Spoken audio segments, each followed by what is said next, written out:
Good morning, everyone. Today is July 6th, and I still have more planting to do. Can you believe that? By the time you see this video, it's probably going to be a couple weeks after the 4th of July, and I can still do some planting. We just had some rain, and it's perfect weather for planting. It's kind of cool still. It's going to get a little bit hot today, but I think that we can do it. So let me show you the things that we're going to be planting today. The first thing that we are going to be working on is kind of a what do you call it, like a salsa or pasta container. And I just wanted to plant this over here on the deck because I thought it would be nice to not have to run into the garden and grab some of the stuff that I would need for cooking. This is right next to the kitchen. The kitchen door is right over there, and this pot is going to end up somewhere here on the deck. So let me show you what I have.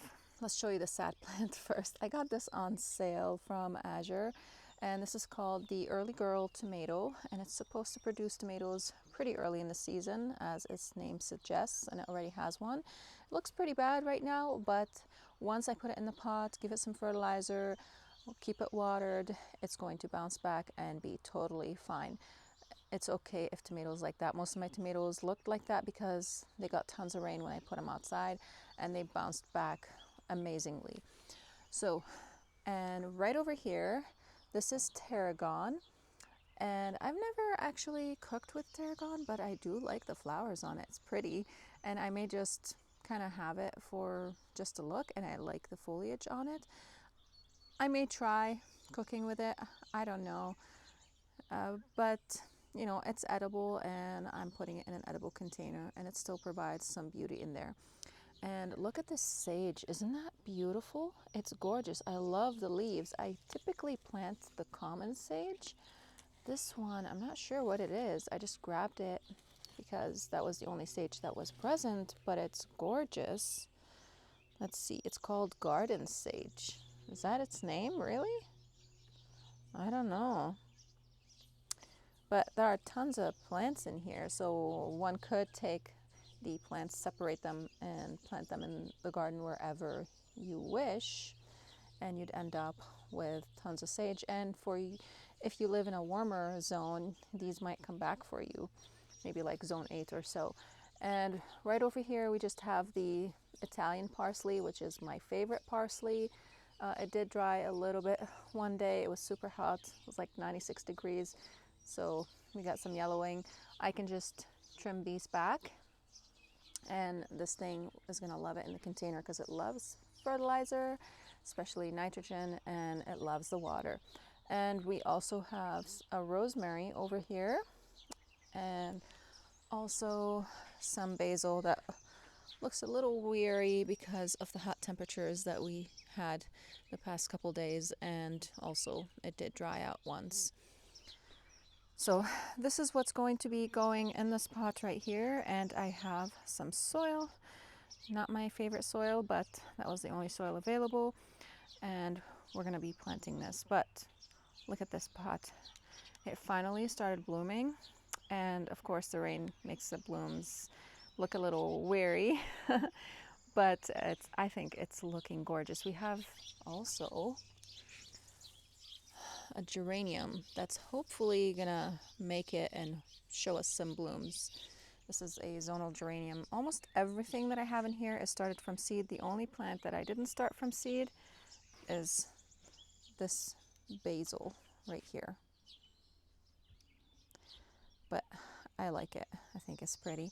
And this grass is going crazy. This is lemongrass, and I like using it for tea. And while we're here, let's give you an update on these pots over here. I don't think I've ever showed you these pots. I planted them. I didn't film a video when I planted them. I didn't think it was necessary because they all looked so puny. So these are all petunias that I started from seed, but these are actually cuttings from the ones I started from seed, and they're putting on some good growth. And also these are, what do you call them, pomegranates that I also started from seed in the winter, and they're kind of, the cold kind of did a little bit of damage on them early in the season, but they are bouncing back. They're okay. And this is watercress right here that I also started from seed, and some, what do you call this? Irish moss. This was in the garden. I just put it here in a fairy garden video that I did, and I left it in here because I thought it looked pretty. And this color of petunia, I'll show you one that's actually more open. This is the plum vein. You can see it better in this container over here. This looks like has some chlorosis on it, but I gave it some fertilizer yesterday, so it should be okay. And I also have an avocado in there and a stevia. And this avocado I started from seed, some coleus that I also started from seed, and I think, is that a watercress?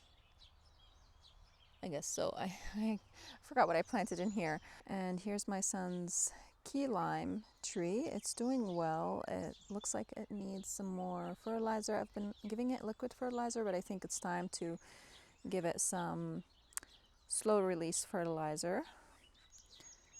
And here's another container over here.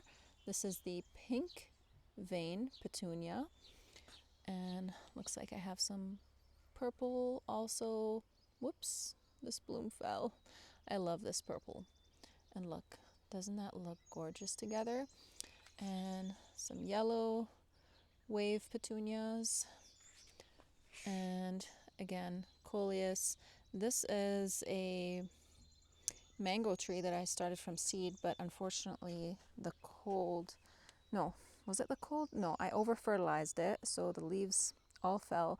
Then it grew some more shoots, and I accidentally broke them off while I was transplanting it. But I see one right here, and that's going to give us new leaves, and this tree is going to bounce back. I just need to be very careful with it. But this container I think looks pretty cool too. And here's another container that is basically sort of mirroring that container over there. But this one on this side, the watercress kind of is cascading over the side, and I like it a lot more. It sort of looks like kind of something that, like, someone has a hairdo and they put something on the side next to their ear. This is how it looks like maybe a kind of a nice hairpiece or something like that. This is what it looks like to me. And this is, I think, the coral reef petunia, and again another one of these what do you call them? Pomegranates. So now let me take you down and show you the other container that we're going to be planting. This right here is a Columnar apple, and this should have been potted up weeks ago, but you know, there are lots of other garden chores, so we're doing this today. And I have this large container over there that we are going to be planting it in. Let me show you some specs about this plant. Let's see. This is called the Tasty Red Columnar apple, and this is how it sort of grows. You can see it had an apple on it, but then I don't know, maybe it wasn't pollinated properly or something, and it just kind of desiccated. But that's okay. Maybe I didn't water it enough because it might have dried up in the pot. I don't know. But I looked this up before I bought it to see if it actually tastes good, and it's supposed to be like one of the really good tasting apples. And I thought this would be really fun to kind of tuck in a flower bed, but right now I don't have the proper space for it. Once I have the proper space for it, then this will be going in a flower bed. But for now, we're going to we're going to put it in this container, and I'll show you where it's going to end up. I'm going to be putting some organic slow release fertilizer in both of these containers. In the salsa or the pasta container, I'm going to be using plant tone, and if I run out of plant tone, I may use holly tone. And in this container over here, I'm going to use some tree tone. because that's going to have the proper nutrients for this tree over here. Tree tone is what I use to fertilize all my fruiting trees with every year, and it does really well. We're going to see how this is going to do. I'm also going to hook it up on drip. This is my first time actually planting an apple tree in in a container. I have a fig tree. Let me go show you that I planted in a container. And here it is. It's been here for several years in this container, and I just move it into the garage in the winter, and I bring it out in the spring, and it's doing really well. I need to actually give it some fertilizer too. And look at these pots. I also didn't show you these pots when I planted them, with exception to the grapevines. I did film a video on that, but then I came and I planted my puny little seedlings that I started from seed. They all looked terrible, and now look at them. They're all doing amazing. I have a minion rose dahlia over there, right here, and some sweet alyssum, and the hot pink petunia. This is, I'm not sure what this one is called. No, this is the hot wave. This is the hot wave petunia. This is it might be the coral reef petunia, I think. It's hard to tell when they're wet because their color sort of changes when they are wet. And I also have this beautiful coleus. I forgot its name. I don't know. I'll look it up. I got the seeds from Baker Creek for this coleus, and another one right here that's hiding. This I noticed that takes a little bit longer time to grow than this coleus, so maybe I should start this a little earlier. And yeah, I think I have a couple dahlias in here. Same variety, but I think they look really pretty. So we're going to start on the salsa container first, and then we'll plant the apple tree, and we'll hook it up on drip. The salsa container, there's one more thing I didn't show you. Let me go there and show you because I think it's really important and it might be helpful to you. So this is the container that I'm going to be planting these plants in. And this is a self-watering container. It has an insert right here I can take out. And it has a drain, like an overflow valve right here. So once the water reaches above this level right here, it starts draining so that the plants don't drown. So you put this in the pot like that. You fill this with soil. And if it's not super dry where you live, the water in this container should last for maybe 1 to 2 weeks. If you live like in a humid environment like we are, we're constantly getting rain and it's super sticky. That's all the information. Let's go ahead and get started. Probably going to end up a muddy mess after this because everything is soaking wet. Oh.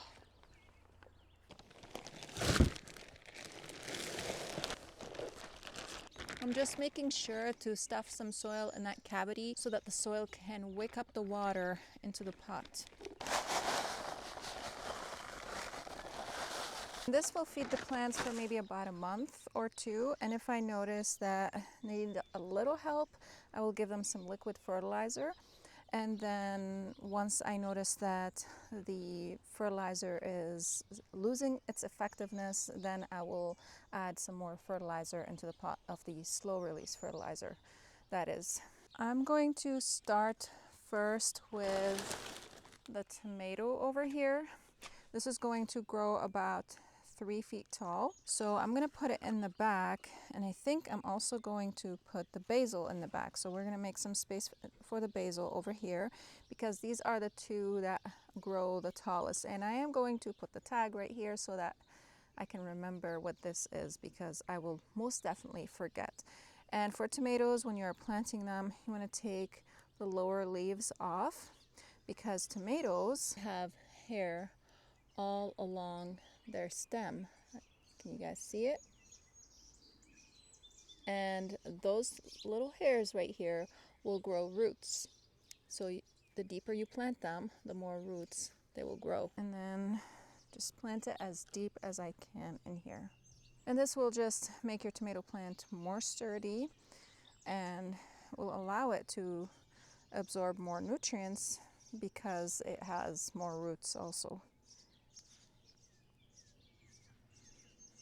And any leaves that are touching the soil you want to take off, because any leaves that touch the soil can cause disease from soil-borne bacteria. Now this is potting soil, so it's probably sterile, but if you are planting it in ground, then you're going to want to make sure to take those leaves off. And soil-borne bacteria, I think, can still happen in this type of soil.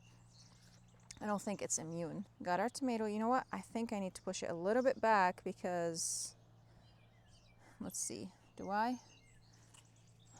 Probably the tarragon is probably going to end up over here. Parsley over here. This right here. So for me, rosemary doesn't grow that big. So I am going to put it in the front because we don't live in a warm environment. I just wanted to see how things are going to grow. All right. I think this works out. And I have an earwig already. Oh, how did it get here? This is actually multiple basil plants, so you could technically divide these. Oh my goodness, this is pretty root bound. Yeah? That's how birds talk to each other? I guess, or that's how they fight. So you could technically separate these and plant them in different locations in your garden, or this will also allow them to bush out even more. But I just need one plant in here, so I'm gonna plant them as one.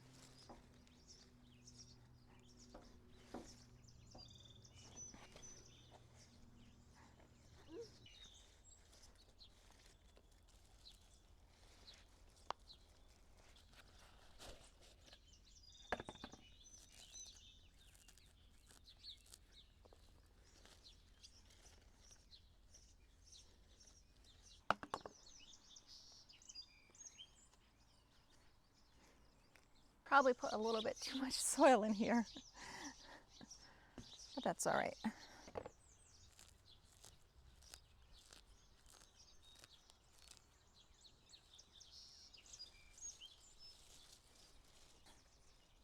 Just because it is a veggie container does not mean that it should not look pretty.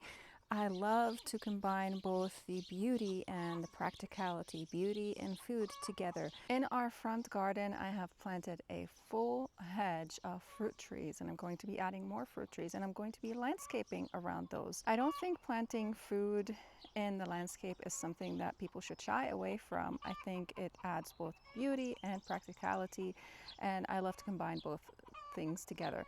And this is going to be here on the deck. It's going to look beautiful, and it's going to give us food. I will be watering these plants for a couple weeks by hand, and then I will fill the container completely until I see an overflow of water coming out of the bottom. There is no fill spout or anything like that, so when you water the top, that water is going to wick down to the bottom and fill the reservoir. And as the reservoir fills in, once it reaches that drain valve, then it's going to drain out of the pot. And I think this looks really pretty. Wouldn't you agree? I love this big leaf sage, garden sage, and I purposefully did the rosemary in a kind of a trailing way because we don't have a trailing plant, and this rosemary looks like it's trailing already, so I thought, you know, why not? Let's help it trail. And it's probably going to go down and then up, but that's totally fine. We'll have a little bit of that effect in here. And this tarragon is flowering, so it's providing us with some color. It's probably going to change the flavor, but as I've mentioned, I don't typically use tarragon in cooking. Maybe I used it once, but I'm gonna try again and see if I like it. And I think both the basil and the tomato that you can't see right now are going to add also beautiful texture and flavor. So this is going to be a fun, beautiful container, and I will update you on it in a few weeks once I see some growth happening on it. I still have to clean this up and water this, but for now, let's go ahead and get the other tree planted.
There it is, it's all planted and it's hooked up to drip, and I think it's going to look really nice over here.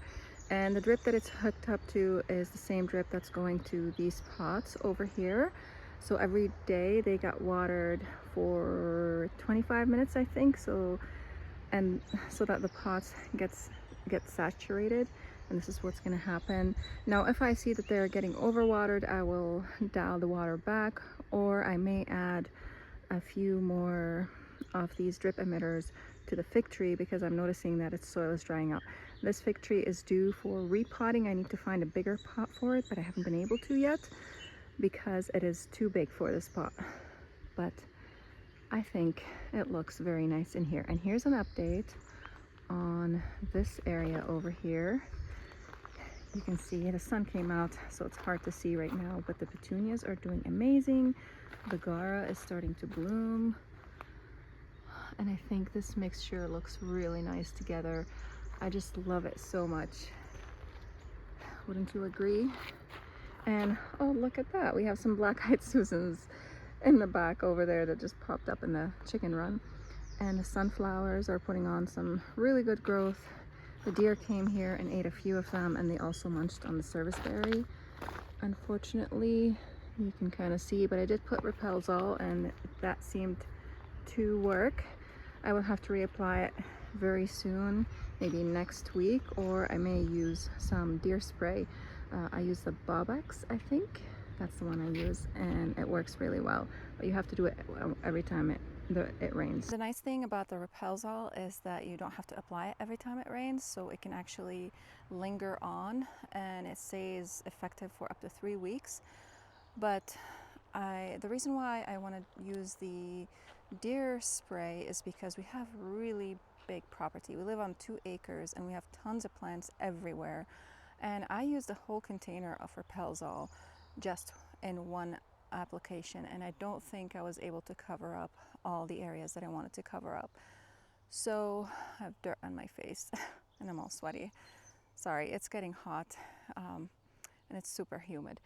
And this is why I'm going to use the deer repellent, and I got a pump sprayer that I'm going to be using it to apply it, because we have a lot of plants and a huge property. And of course, this tree here is no exception to the deer. They will definitely come and munch on it, and they love apple trees. I hope you guys enjoyed this video, and I'll see you again in the next video. Bye.